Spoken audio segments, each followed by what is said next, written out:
नमस्कार, आप देख रहे हैं संसद टीवी का खास कार्यक्रम नेशनल इवेंट्स। आपके साथ मैं हूं प्रांजलि सिंह। सबसे पहले बात होगी आज प्रधानमंत्री नरेंद्र मोदी के फ्रांस दौरे की। प्रधानमंत्री नरेंद्र मोदी फ्रांस की 2 दिवसीय यात्रा पर हैं। वो पेरिस में आज बैस्टिल डे परेड में शामिल भी हुए। इसके अलावा प्रधानमंत्री नरेंद्र मोदी ने पेरिस के एलिसी पैलेस में फ्रांस के राष्ट्रपति से भी मुलाकात की। दोनों नेताओं ने द्विपक्षीय सहयोग समेत कई अंतर्राष्ट्रीय मुद्दों पर बातचीत की।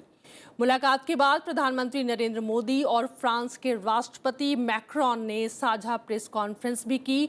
मैक्रोन ने कहा कि 2030 तक 30,000 फ्रांसीसी छात्रों को भारत भेजेंगे और हम चाहते हैं कि जो भारतीय युवा फ्रांस में पढ़ने के लिए निर्णय लेते हैं तो हम उनको मौका भी देंगे, इसलिए हम वीजा नीति को उनके अनुकूल बनाएंगे। वहीं प्रधानमंत्री नरेंद्र मोदी ने कहा कि रक्षा सहयोग और हमारे संबंधों का एक मूलभूत स्तंभ रहा है। यह दोनों देशों के बीच गहरे आपसी विश्वास का प्रतीक है। मेक इन इंडिया और आत्मनिर्भर भारत में फ्रांस एक अहम साथी है। उन्होंने यह भी कहा कि हम अपनी रणनीतिक साझेदारी के 25 साल पूरे होने का जश्न मना रहे हैं। हम पिछले 25 सालों की मजबूत नींव के आधार पर अगले 25 सालों का रोड मैप भी बना रहे हैं। इसके लिए साहसिक एवं महत्वाकांक्षी लक्ष्य निर्धारित किए जा रहे हैं। दिवस विश्व में लिबर्टी, इक्वालिटी और फ्रेटर्निटी जैसे मूल्यों का प्रतीक माना जाता है। ये मूल्य हमारे दो लोकतांत्रिक देशों के संबंधों का भी एक महत्वपूर्ण आधार है। बीते 25 वर्षों के मजबूत आधार पर हम आने वाले 25 वर्षों के लिए रोड मैप तैयार कर रहे हैं। इसमें बोल्ड और महत्वाकांक्षी लक्ष्य निर्धारित किए जा रहे हैं। भारत के लोगों ने भी इस कालखंड में एक विकसित देश बनाने का संकल्प लिया है। इस यात्रा में हम फ्रांस को एक नेचुरल पार्टनर के रूप में देखते हैं। प्रधानमंत्री नरेंद्र मोदी फ्रांस के राष्ट्रपति मैक्रोन, फ्रांस की प्रथम महिला ब्रिगिट मैक्रोन के साथ पेरिस में बैस्टिल डे परेड में भी शामिल हुए। फ्रांस की प्रथम महिला ब्रिगिट मैक्रोन और फ्रांस के प्रधानमंत्री एलिजाबेथ बोर्न ने बैस्टिल डे परेड में प्रधानमंत्री नरेंद्र मोदी का स्वागत किया। फ्रांस के राष्ट्रपति मैक्रोन ने पेरिस के चैम्प्स एलिस में बैस्टिल डे परेड के लिए पहुंचने पर प्रधानमंत्री नरेंद्र मोदी से गर्मजोशी के साथ गले मिलकर उनका स्वागत किया। प्रधानमंत्री नरेंद्र मोदी ने पेरिस में बैस्टिल डे परेड में मौजूद अन्य अतिथियों से मुलाकात की। फ्रांस के राष्ट्रपति मैक्रोन ने हिंदी में ट्वीट किया कि विश्व इतिहास में एक विशालकाय भविष्य के लिए निर्णायक भूमिका निभाने वाला देश, रणनीतिक साझेदार मित्र इस साल की 14 जुलाई की परेड के लिए भारत को सम्मानित अतिथि के रूप में स्वागत करते हुए हमें बहुत खुशी हो रही है। भारत फ्रांस रणनीतिक साझेदारी की 25वीं वर्षगांठ के मौके पर एक सैन्य बैंड के नेतृत्व में सेना के तीनों अंगों के 241 सदस्यीय भारतीय सशस्त्र बलों की टुकड़ी ने भी परेड में भाग लिया। भारतीय सेना की टुकड़ी का नेतृत्व पंजाब रेजिमेंट में राजपुताना राइफल्स रेजिमेंट के साथ किया गया।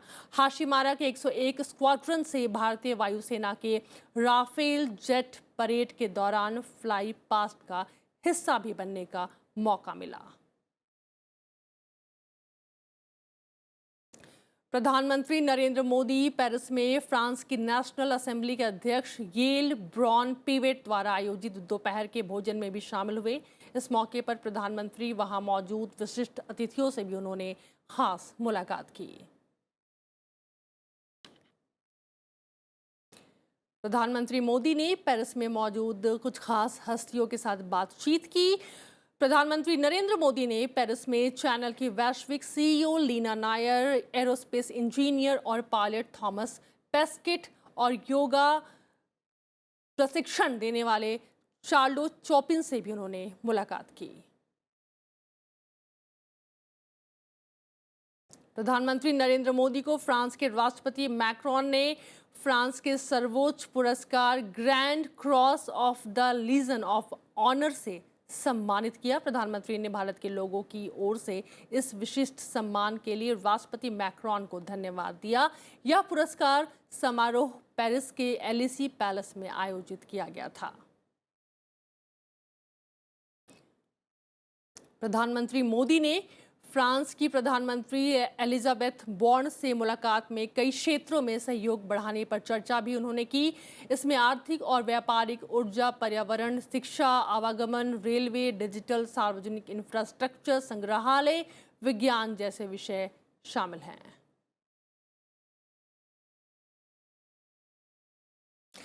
चंद्रमा के लिए भारतीय अंतरिक्ष अनुसंधान संगठन का तीसरा मिशन चंद्रयान-3 श्रीहरिकोटा के सतीश धवन अंतरिक्ष केंद्र से आज लॉन्च किया गया। इस मौके पर राष्ट्रपति, उपराष्ट्रपति, प्रधानमंत्री और लोकसभा अध्यक्ष समेत कई हस्तियों ने अपनी खुशी जाहिर की। इस मौके पर राष्ट्रपति द्रौपदी मुर्मू ने देशवासियों को बधाई दी। अपने ट्वीट संदेश में राष्ट्रपति ने कहा कि भारत ने अंतरिक्ष क्षेत्र में एक और महत्वपूर्ण मील का पत्थर साबित करते हुए चंद्रयान-3 का सफलतापूर्वक प्रक्षेपण किया है। टीम और वे सभी लोग जिन्होंने इस उपलब्धि को हासिल करने के लिए एक अथक प्रयास किया है, उनको मैं बधाई देती हूँ। यह अंतरिक्ष विज्ञान और प्रौद्योगिकी में प्रगति के प्रति देश की अटूट प्रतिबद्धता का दर्शाता है।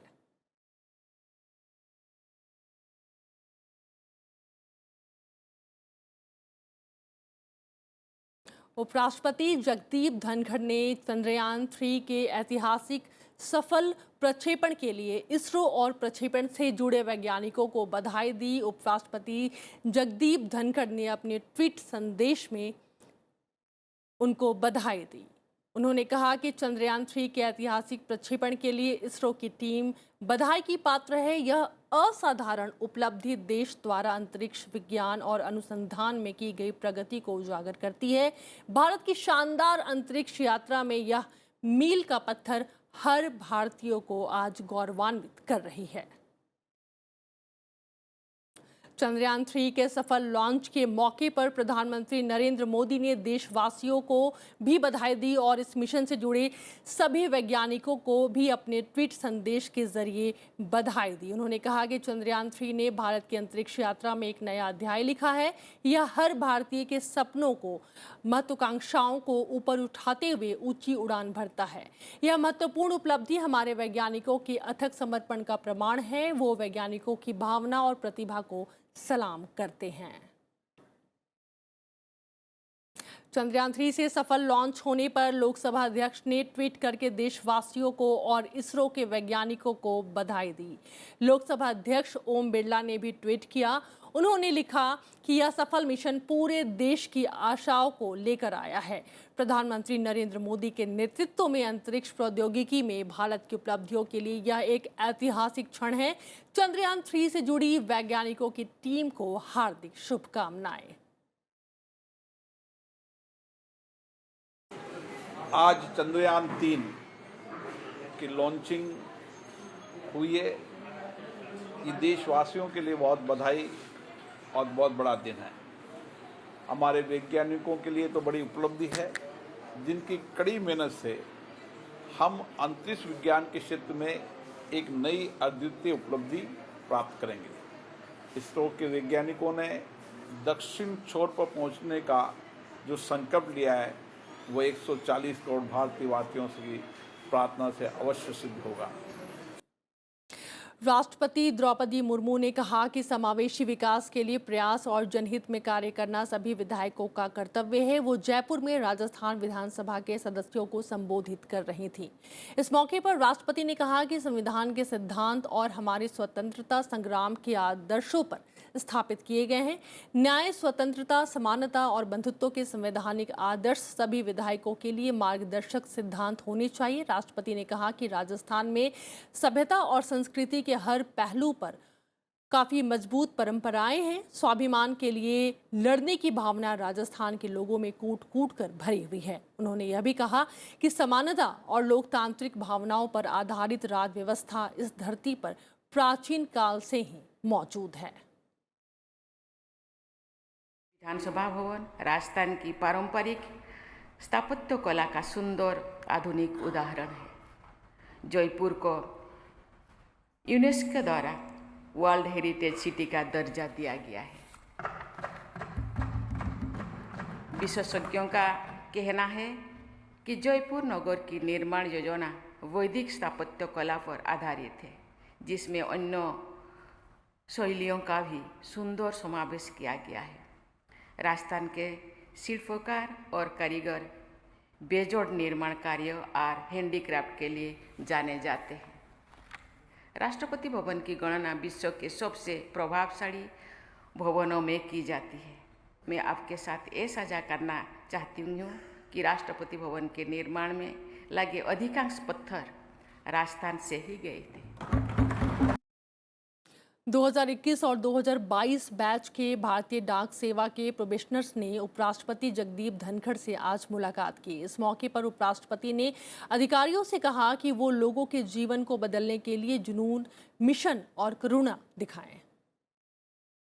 उपराष्ट्रपति ने युवा अधिकारी प्रशिक्षुओं को विकास के दूत और अमृतकाल का योद्धा बताया। उन्होंने प्रोबेशनर्स से अपने नवाचारों और कौशल से भारत की वृद्धि को और तेज करने का आह्वान किया।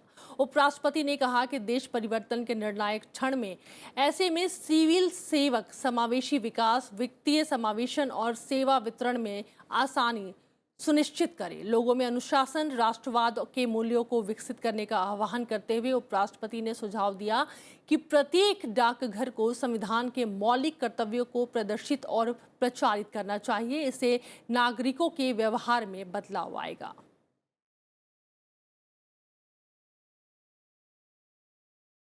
I have no doubt each of you will be an agent of change. I have no doubt each of you will be ambassador of growth. I am certain that each of you will be warrior in Amritkal to take our country when it celebrates centenary of independence. फिलहाल आज के लिए national events में इतना ही। आगे भी आप सब देखते रहे संसद टीवी। नमस्कार।